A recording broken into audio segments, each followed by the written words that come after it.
Hello, everyone. Welcome to today's podcast. My name is Soumya Prakash. And if you are someone who always feel that you are not enough, you are unworthy, unheard, you compare your life with others, and you always need validation from others, then this video is for you. Because today, my guest is Neha Goel. She's a trauma informed empowerment coach, TEDx speaker, DNA astrologer, numerologist, and tarot reader. We'll discuss the topic of self love and childhood trauma and how it impacts our adulthood. So, thank you, Neha, for joining me for today's podcast. Welcome on my channel. Thank you so much, Soumya. Happy to be here. Many people today are constantly trying to prove something to the world, yet they are never truly at peace. Hmm. Why do you think that is? Is this self sabotage? Well, it's a very important question, especially for day and age today, because you know, a wound, a deep wound that we have inside, cannot be filled by outside success. We are feeling lost. We are feeling empty from inside, and we feel that the solution to it is outside. So, this is what we may have heard from before also, that if you are somehow successful in the outside world, you will automatically feel happy.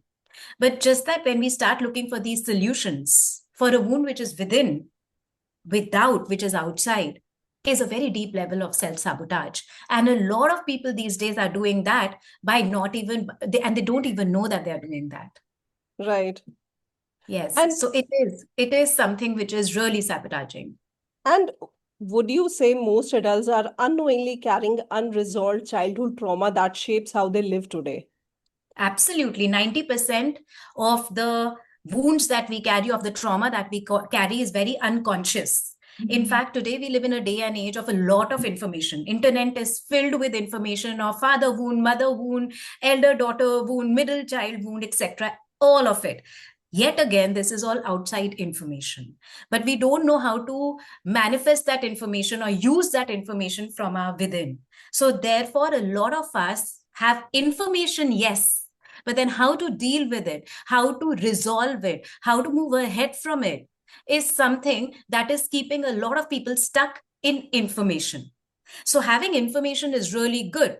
But now it is time that we start looking at those places or start indulging with those people who can help us in now resolving those inner entanglements. And that's where the future of your happiness, the future of not just your success, but the success of generations lie. And before I jump on the topic of self love and childhood trauma in detail, I would like you to please walk us through your journey, your career journey. So you see, over a period of years and with my own life's experience, Soumya, I have seen that it is your own inner wound which brings you in service of what you are best in offering to the others. So in astrology, in DNA astrology, we often look at it through Saturn, because Saturn is what holds us back. It keeps us, emulsified in life is doomed, etc. And that's exactly what happened with me also. I have worked for 15 plus years in corporates. I began with hospitality sales, and then I was in media sales. My last assignment with media was with Hindustan Times. And I had been doing it over a period of, like, as I said, 15 plus years. But there was a pivotal time in my life wherein everything around me was falling apart, be it relationship, be it health, be it my own idea of success. Because within corporates also, I realized that there is a limit up till which I can go as far as external growth is concerned, but Right. that inner satisfaction was not coming. And to top that, my personal life was showing the indications of it. The dissatisfaction in relationships, in my peace of mind, etc., had started to show. So very early on, I realized that I have an interest in not stopping at problem, but finding solutions. So 15 years back, since in fact, like about 20 years back, since my journey began of exploring that if this is what is happening with me, what's the solution to it? So in the beginning, it took me to numerology, to tarot, and things which were popular at that time. And over a period of 10 years, I realized that this is something I have deep interest in from knowledge perspective also. So I started to do my, and it coincided with when information had started to like just be put out there on the internet. And that's where I started to learn it. And thereon, because as I said, my trauma, my inner turmoil matched and I provide it as a service. So I've been now doing this for 15 plus years, and the journey to this for me has been almost triggered by my own feelings, or a lack of it, by my own trauma. But I'm happy now to be offering it to the world, because now I have lived experience of it. And as I often tell to my clients also, that yes, qualifications and all are very good, and one must have it. Even I went through qualifications, but the biggest qualification that one needs for work, for providing the best, is life. So Right. life has been my qualification, and I'm happy to offer it to all also. I personally feel that a lot of us live without self-love. So I want you to explain what self-love is. Beautiful, because self-love, I mean, at least the time when I was exploring it, it was again all about external, what you're doing in the outside world. So like, go to a parlor, wear the best of the clothes, do makeup, and then come out, you will feel good, you will feel loved. But yes, it is that. However, self-love is also deeply rooted in one line that I would say, that are you choosing yourself in Right. every breath, in every decision of your life? So that is for me what self-love means, that in anything which life throws at me, even a curveball which life throws at me, am I listening to myself? Am I choosing myself? Am I creating a life where I am not just externally comfortable, but also internally at peace, at love with myself? So when we marry our internal as well as external world from the perspective keeping myself in the middle, which a lot of people have been told is absolutely selfish, but it is selfish only if it is something wherein you are just not looking at the well-being of others, also you are looking at their destruction, you versus them, and not you and them, you see. So Right. but in the middle, it has to be you are the center of your universe. So like, just as in the solar system, everything revolves around the sun, and it's not as if things revolve around relationships, which is Venus, or things revolve around work, which is Saturn. Everything revolves around the self, which is Sun. And when you start somehow crack that code, that is what self-love to me means, choosing yourself. And why is self-love so important and how does it impact the way we experience life? Self-love is important because we are not here to live someone else's life. We are not here, I am not here to live Soumya's life. I Right. am here to live Neha Goyal's life. And my consciousness, therefore, is answerable to me. If you ask me to do something, I can take it as a suggestion. But however, if I take it as a written rule, or I am in circumstances where I have to take it as a written rule, then a part of my consciousness, I have to, it has to go away, it has to die. And then Right. slowly and steadily, if I let those parts of me go, I let those parts of me die, then what am I if not a living dead body? What am I if not a zombie? And because of that, it is very important that I have that sense of self love, so that I am not living like a zombie, so that I'm not living like I'm living in interdependency, which means, as I said, that I can take a suggestion from you, not isolation, because a lot of people take it to other extreme, that I don't need anybody's advice, I don't need anybody's suggestion, I me myself. And interdependence here says that I'm open to your suggestion, but ultimately the decision of my life, the decision of my action or inaction, is going to be keeping myself in middle. And this is how you don't live like a zombie, which is why self-love is important, because we have been given a beautiful life, and the only purpose of us being given that life is to live it. Right. If you'll say this to any person, any known person and you can see the signs Hmm. that they are not in self-love, Hmm. they will not agree to it. So Hmm. tell me that what are the signs? How can you tell if a person is not in self-love? Hmm. Beautiful question. Also, Soumya, there are multiple signs, but the top ones that I have seen is that, one, if somebody is over explaining, that there is something, a small thing may happen, but the explanation of why they did it, what was their motivation to do it, is runs into paragraphs. Those big paragraphs that we write when we are trying to explain to the other person either our perspective, or trying to show them that this is how you should behave because this is how it made me feel. And it just goes on and on and on. So that, because you're not grounded in yourself, you feel that you will have to demand it from the other person. Then the second thing is that when you over sacrifice, that Right. you feel. I had heard at some point in my life, I had heard people saying that even if I need to give a liver to my neighbor, I will give it. And there is a law of helping which the world works on, and which is that unless you are asked for it, to offer it means that you are actually fulfilling an internal void and an internal need to be wanted than their need to be having that part of liver. Because if somebody needs something, ideally they should come and ask you for it. But if you have this over sacrificing nature, maybe because as a child you have learned that to fit in or to belong to a particular family that you have, you need to overgive. Only then will you be accepted and loved. And that is what you percolate into adult life, which actually keeps you very either unhealthy physically or really depressed, because sometimes then you would say that I do everything for everybody, why am I not getting any return?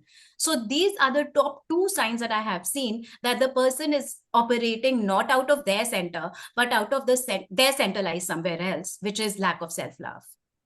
And is self-sabotage the opposite of self-love? And what exactly is self-sabotage? 100%. Self-love's opposite is self-sabotage, which means that not you're not keeping yourself. Self-sabotage is that you're not keeping your well-being into picture, while self-love is that you are the center of your life. So in self-sabotage, just as the example that I gave you, that we over-sacrifice, we overgive, we over-explain. Everything in balance is good, but anything which goes off balance is self-sabotage. And which is where it's almost like an internal collapse that we are having. So think about self-love, it's an internal expansion, and self-sabotage is internal collapse. So one of the biggest way to know that you are indulging in self-sabotage is when internally you feel absolutely collapsed. You have no motivation, you have no anchoring within, you are always lost, always confused. For example, I had a couple of these clients who would always say, I don't know. For simplest of the thing, the answer first, or the first sentence, as soon as you ask them questions about even their own feelings, forget about anything which is happening in the outside world, even their own feelings, like, I don't know.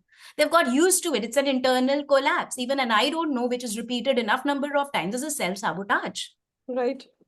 And this overgiving is same as people pleasing. This becomes the people pleasing habit, and you develop it and you keep on self-sabotaging yourself. So is this behavior also, people pleasing behavior, also a self-sabotage? 100%. So, when it comes to people pleasing, we have to understand here, Soumya, that why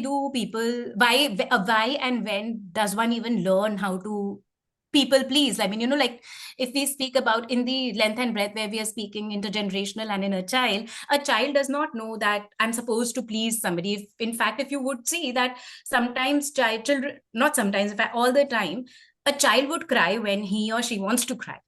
A child will laugh when he or she wants to laugh. It's only as they grow old do they learn that they need to curtail their emotions, because the adults around, or else they will not get the love of adults around them.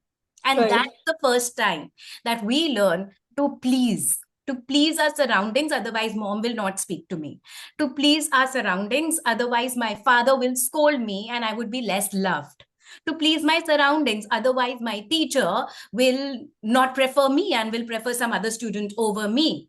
And we all have this internal need when we were children of, first, the need of belonging, and second, the need of safety. So it is our need of belonging and our need of safety, which at a later stage, at a mature stage, develops as pleasing people. Right. And it is again an internal collapse and therefore a self-sabotage. And how does negative self-talk affect self-love and overall well-being? There was an experiment done, Soumya. It's an old experiment where there were a couple of plants. There were two plants. With one plant, all encouraging words were being said. And with the other plant, all the discouraging and demotivating words were said, that you're bad, Right. you're ugly, etc. And to one, you're good, you're great, I love you, etc. was said. And over a period of certain months, it was noticed that the one to whom all demotivating words were said, that plant withered.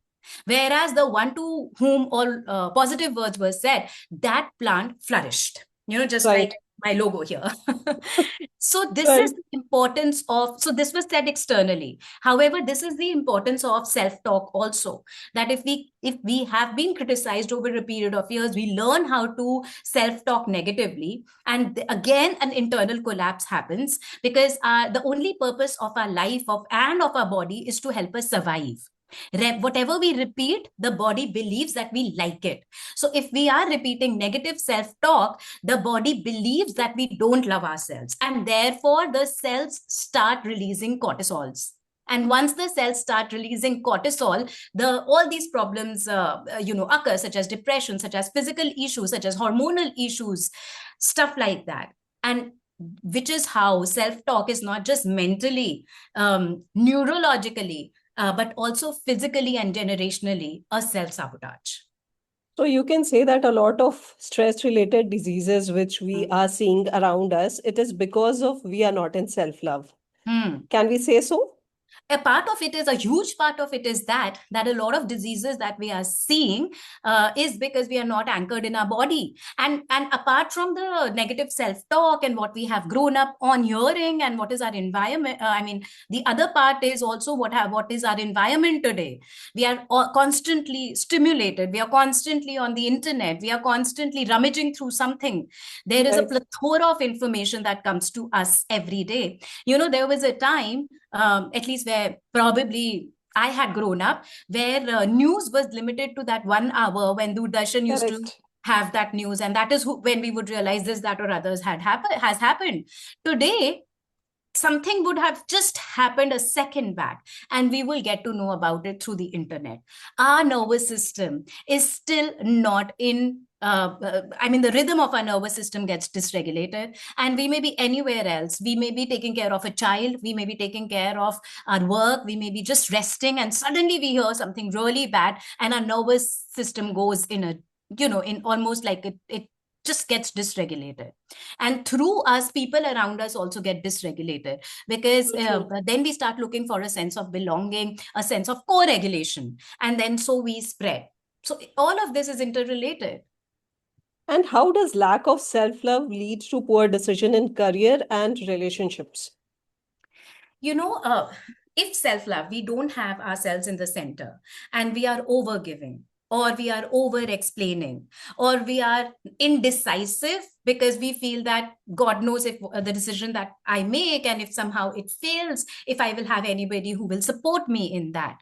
That has a direct impact on when it comes to relationship, in having vulnerable relationships, in having intimate relationships, because you are keeping so much inside you, and the other Right. person may feel that this person is really closed, or there is no, I cannot discuss my feelings with this person because he or she has never discussed it with me. Maybe this is what they like, being in isolation, and therefore I should give that to them. And slowly and steadily in relationship, the intimacy which comes through vulnerability Right. reduces. Eventually it leads to physical intimacy issues also over a period of years. And then when it comes to career, if you're not making the decisions because you fear making decisions, you fear to fail, or if you're over explaining things and therefore you're not able to make decisions, you're not able to gauge the environment, the right steps that you need to take at some point, because you fear, oh, at some point I will have to over explain it. The career also, the structure of the career, it sabotages people around you, be it your subordinates, be it your clients.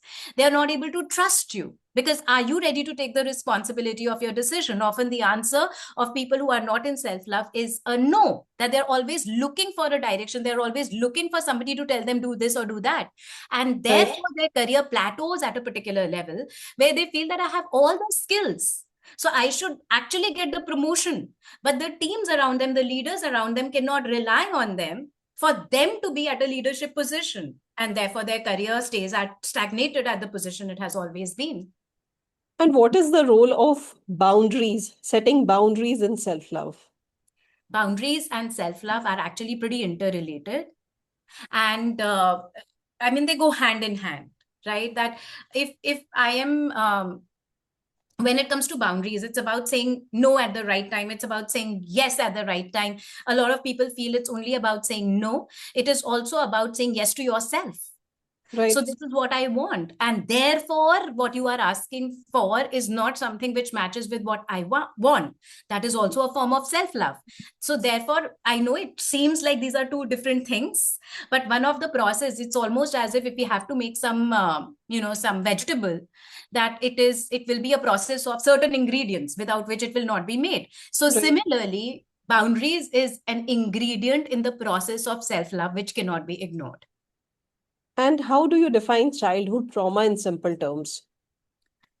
Childhood trauma is something, actually, also because I look at it from an intergenerational lens, and imagine if multiple children intergenerationally have had inner child trauma, therefore this impulse or this emotional charge of that trauma may be coming from far back.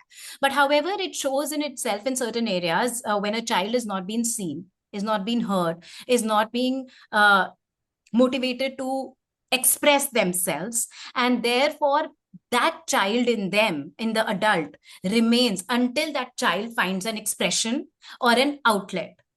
You see, it's a lot like a memory which has always stayed with us. We have Right. tried to shove it under the carpet because it has been too overwhelming for us, but we don't even know, and there are situations in which we overreact.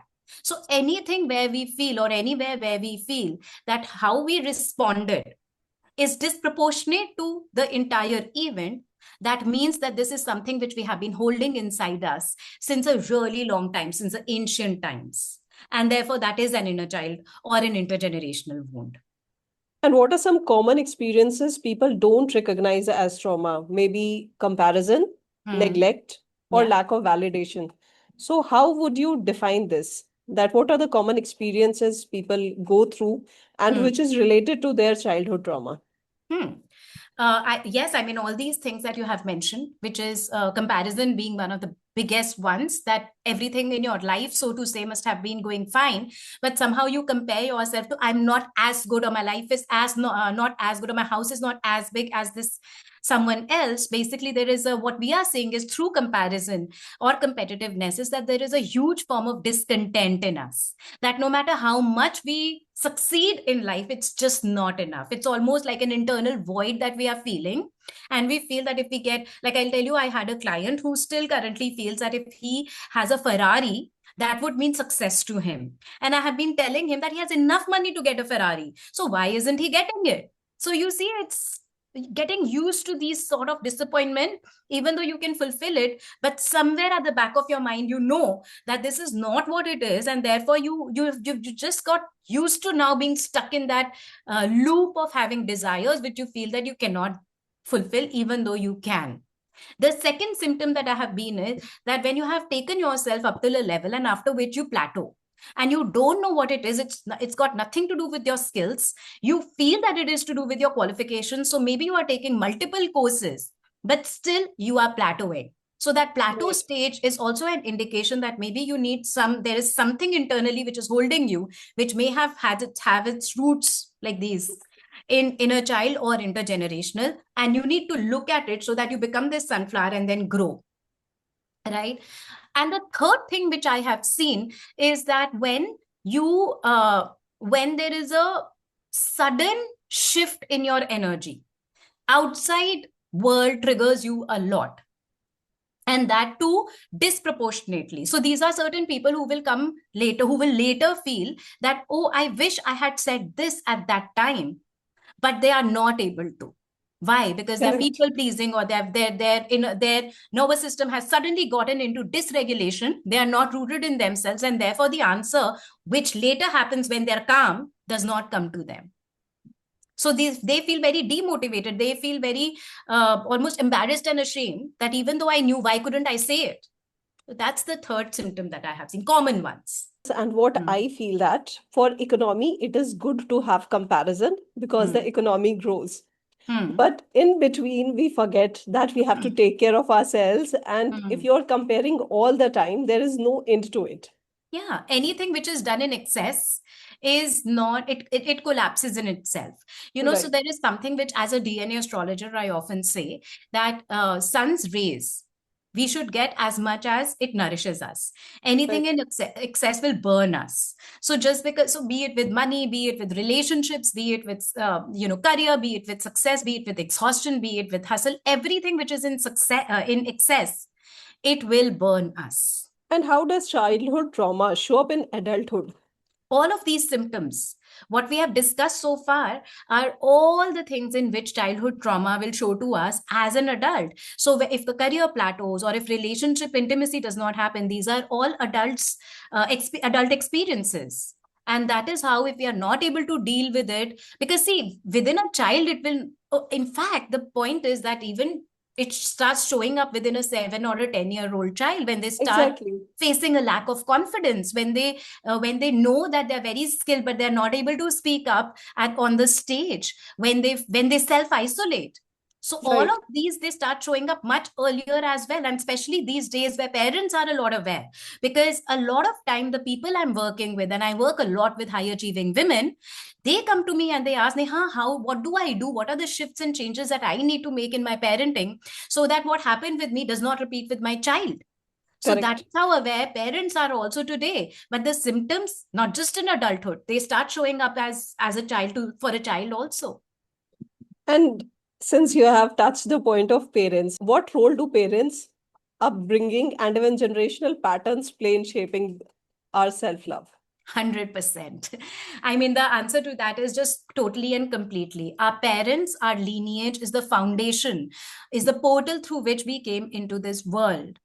And it's almost as if we were given as a clay to our parents, to our surroundings, and then with water, which means nurturing, and with direction, which means shaping, they formed us. So if there is a symptom that we have today where we feel there is some sense of an internal or an external stuff that we are facing, concern that we are facing, therefore we have to go back to what happened when these parents were shaping us. There could be a problem in nurturing, which means the quality of water may not be good, which is what nurturing is, the Right. compassion is. And or there may be a problem in showing us direction, showing us the shape, which is where the structural part of us, the outside world part of us, comes into picture. And therefore, even in DNA astrology, we say that one of the few of the toughest karmic imprints to work on is the sun, which is father and lineage, and moon, which is mother and emotions karmic registry in our DNA, because that leads to 100% lack of success in life, lack of Okay. direction in life. Moon karmic registry people, basically, who are not emotionally, they don't have a sense of belonging, they often land up having a story of somebody like Karan, who will, whoever gives them a sense of belonging, they will attach to them, and they will ignore that whether they are towards doing the right thing or doing the wrong thing. And those with the sun karmic registry, which means that they don't have proper structure in life, again, like the story of Karan, they will continue to seek that validation from outside, and therefore may self sabotage and self collapse. We often see adults who haven't healed from childhood trauma and they display toxic behaviors. Hmm. So why does this happen? Why do adults portray toxic behavior? Toxic behavior, yeah. Hmm. Even in office, if you'll see in offices also, even in your family relationship also, you will see that a lot of toxic behavior comes out of Hmm. childhood trauma. Hmm. So Hmm. why does this is happening? Okay, first, it is not being looked at. So anybody who is a lot of people, they may be behaving in a way which requires some sense of right direction, but they don't feel so, or they don't have that kind of a direction. As we often say in our work also, that people who require who really require that healing are not the people who come to us, it's the people who are their victims who come to us for healing and for coaching. So why this happens is because it has been overlooked over maybe generations or since childhood. And but however, it, like whatever is in the cup will spill, right? So if there is a wound in the cup, that wound will spill on others, and which is why people say that hurt people.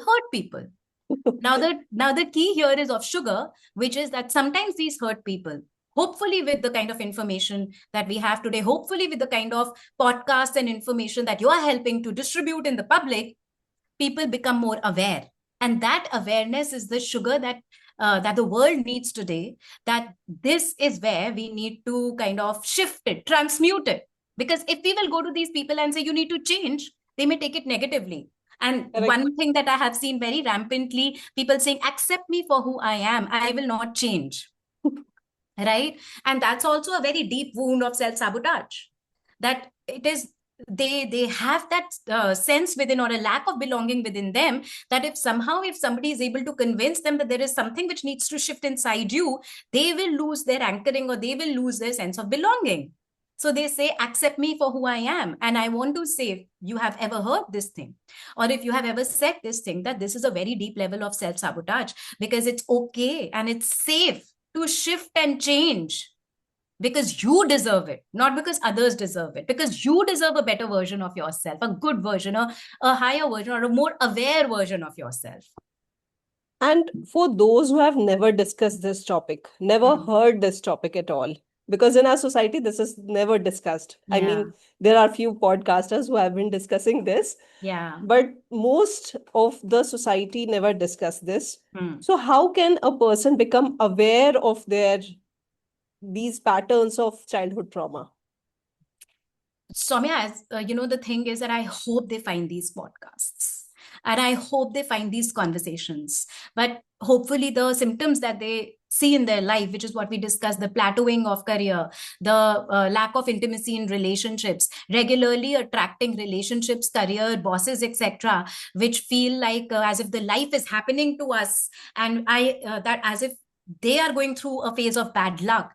So I hope through this podcast, I hope this conversation reaches out to them, that they realize that this has an imprint. It probably did not even begin with you. It has an imprint in inner child and intergenerational aspect. And together we can work on it. It's not bad luck. It is not nazar. It is not all of these other narratives that you have heard. I'll give you a small example, a pivot though, that right after I did my TED talk and the day it was released, a day after that, I felt unwell for about 2 weeks. A lot of people around me said that it is to do with nazar. And I said, no, listen, I'm going from one stage to the other. My work is expanding, it's finding more voice. My nervous system is adjusting to it.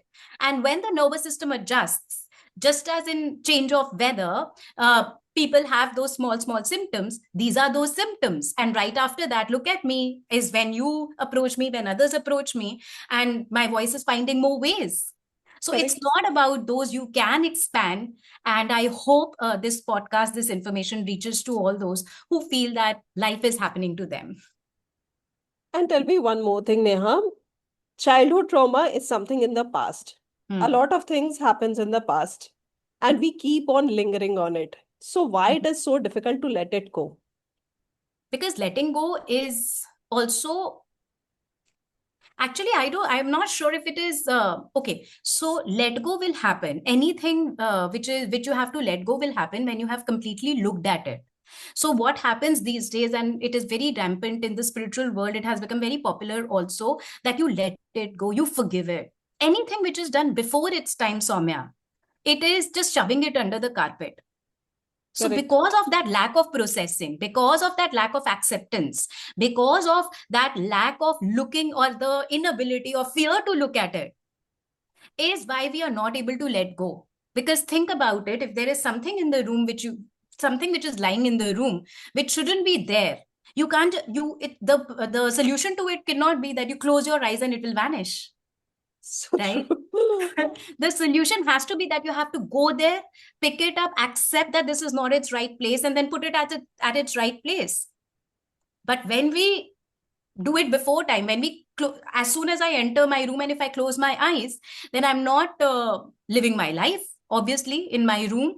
And which is what I'm trying to say, that if we push ourselves to let go, it never happens like that. We have to sit with it, we have to accept it, and then it processes and it releases. The right answer is acceptance and release. The right answer is never let go.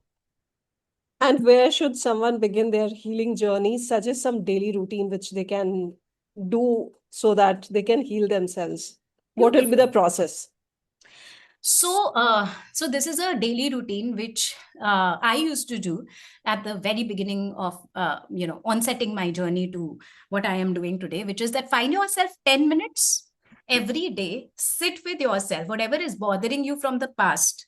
Instead of letting it go, instead of shoving it under the carpet, sit with your body and ask yourself, what message, what emotion is it bringing up in me? For example, it may bring in frustration, it may bring in stuckness, it may bring in any of those emotions which you are running away from, jealousy, insecurity. So, what emotion is it bringing up in me? Where do I feel it in my body? And then touch that body part and say, you are safe, your feelings are valid. So if you're, instead of running away from that jealousy, running away from that insecurity, or self-judging yourself that you shouldn't feel embarrassed, you shouldn't feel ashamed, might as well connect with that feeling, because that feeling has a message for you, and speak to that feeling, and only then will it release, instead of letting it go, instead of just fast forwarding that part of your life. What role does inner child work, therapy, or self-reflection play In what? in the healing journey? Inner child, self-reflection, and therapy, you said. Therapy, yeah. But they play a huge role, because a lot of what happened to us, or the symptoms which what we are seeing today, are the symptoms of our past. So we got a qualification, and therefore we are able to utilize. I got a qualification several years back, and because of which I'm able to speak about it to you, and then with my experience also. So my words today, aren't they a sum total of what I experienced in the past and how I helped in the past and my qualification? So I cannot ignore my past. Right. That past has served me. Similarly, if there is a past which did not serve me, which is what served me, which is what happened 15 plus years back, when I was just sitting and thinking, why is life happening to me? That past also played a role in where I was at that particular time. And that is how much importance inner child or intergenerational work has in healing, because we explore our past not to stay over there, but to see why are we stuck in it still, why it is not, why does it still have that kind of an impact on us, Right. and then process it from there. And that is where self reflection also comes in, that is it that the world is happening to me, or does it have something to do with how I'm responding to the world also? Correct. And that is exactly where the third part which you mentioned, healing is just a sum total of all of this work that we are doing, comes into picture as well, which integrates it whatever one requires. For example, I in my coaching, I integrate inner child, intergenerational, womb healing, NLP, several other parts which I have picked up over a period of time, depending upon what the client needs at that particular time. And eventually that leads to healing and release. And healing journey is a very slow process. Why is it so? Because we have carried it for so long. For us to expect that it will release in one day, release in 2 days, release 30 years or 40 years or for 10 years of whatever we have been holding so long in our body, to release in a jiffy, is actually a great disservice and a great level of self-sabotage and unkindness to ourselves and our own journey as well. And slow is basis what? Because today we live in a world where we just have to look at an app, and in 10 minutes we get everything. That is not how life, that is not how our inner body or our inner emotional system, lymphatic system, fascia, etc., they work. If we try to also have those 10 minutes hack, again we will collapse on ourselves, because that's not the rhythm of the universe. True. And for someone who feels stuck, unworthy, or constantly battling themselves, what would you like to tell them?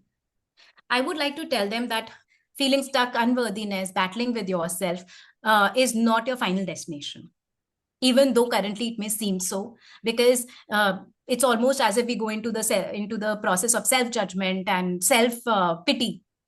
Right. This can be released, this can be worked on. There is hope. And that hope lies in the other three things that you said, which is self-reflection, inner child healing, intergenerational healing. Because the fact is that it may not have even begun with you, and you are carrying the guilt and the pressure of something which began much earlier. Right. So might as well look at it so that now you can move forward. Just as when you look at a catapult, for the catapult and whatever we are using in the catapult, for it to find momentum, it first has to pull back, and then you release and the momentum comes and it's able to go ahead. I'm just concluding. So it's okay to go back, look at it, and there are solutions available. And one small step listeners can take today to start their journey towards self-love. One of the biggest, actually, there would be multiple. I would first say that do know that whatever you are facing today, it is not the final destination. It can be taken care of. Do the exercise which I had mentioned earlier, which is to speak to your emotions, not to fast forward them, not to run away from them. A lot of women who come to me, they are told that I wish I was more practical and less emotional. People call me over Right. dramatic, oversensitive.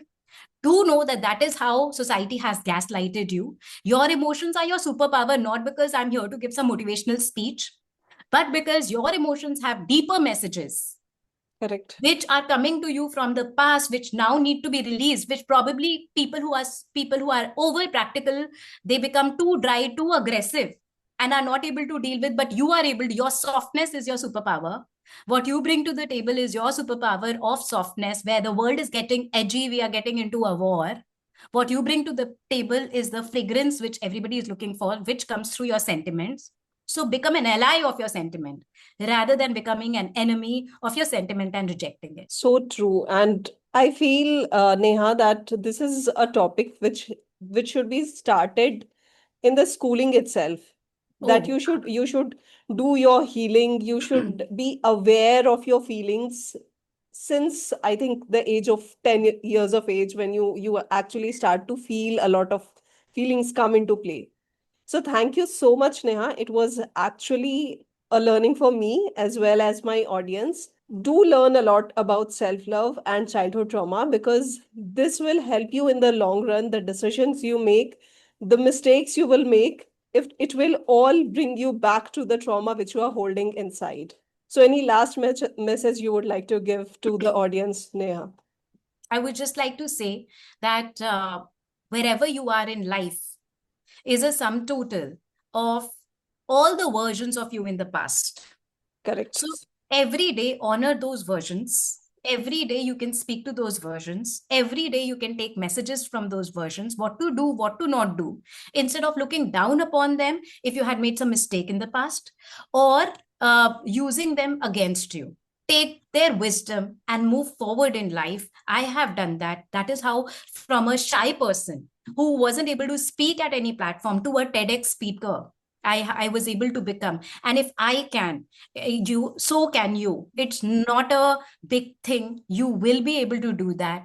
Just be in honor of you and your life. The life is here to serve you. So true. Thank you so much, Neha. Thank you for doing this podcast. Thanks for watching this video. Thank you so much, Soumya.